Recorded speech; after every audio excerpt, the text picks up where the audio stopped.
Welcome again to you, all of you, and we are at the. This is the second part of the same session.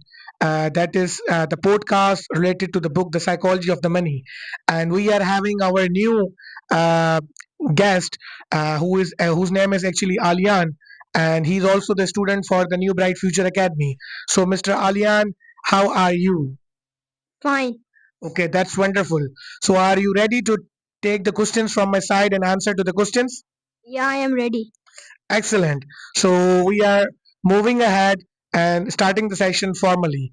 So, Mr. Alian, the first question I want to ask from you is like this book talks about that the concept of money has much to do with the behavior than it has to do with the intelligence. How do you see actually to this phenomenon? What the author has tried to explain by saying that the money has much to do with the behavior than it has to do with the intelligence? Thank you, Yes. sir, for inviting me. That's a privilege. And you are right. IQ doesn't matter more than your attitude. Saving regularly, avoiding debt, and staying calm during market crashes are the key to success. And then the next point, the one who says panics during market crashes will never do well than the one who stays calm. Okay, the second question I'm going to ask from you is like another thing that our audience must be wanting to know from you is like uh, there's a chapter in this book that is called Never Enough. So this is the general thing in the people that maybe all of us are victim to. And the thing is that if we already have lot of money with us, for instance, even though people just wanting to have more and more, so how the author has dealt with that scenario and that thing, and what is your understanding related to that? Please let us know what is your take on this and how the author has directed this idea. Yeah, you are right. People keep wanting more and more because they don't know what's enough for them. So they raise each other for money. Real wealth is knowing what's enough for you and you find real peace with it. Okay, so the next thing that we want to know from you is like the in this book the author has defined and given his insight separately, very differently related to the concept of wealth and rich.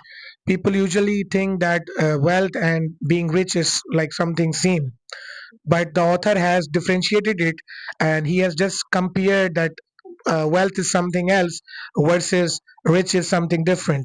How do you see and what is your understanding related to that?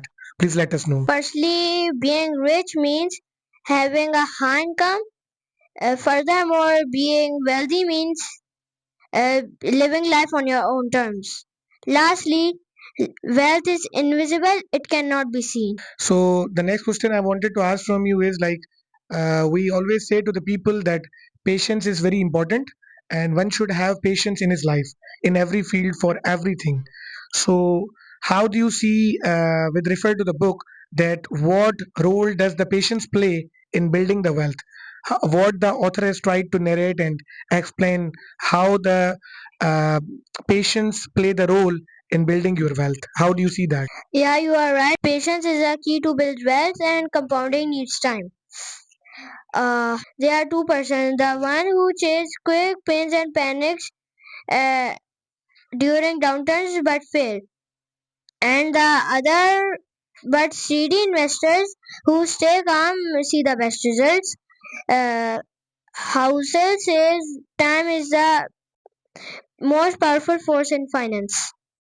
Okay, the last question I'm going to ask from you is like uh, you have gone through with the book, and this book has talked about so many lessons.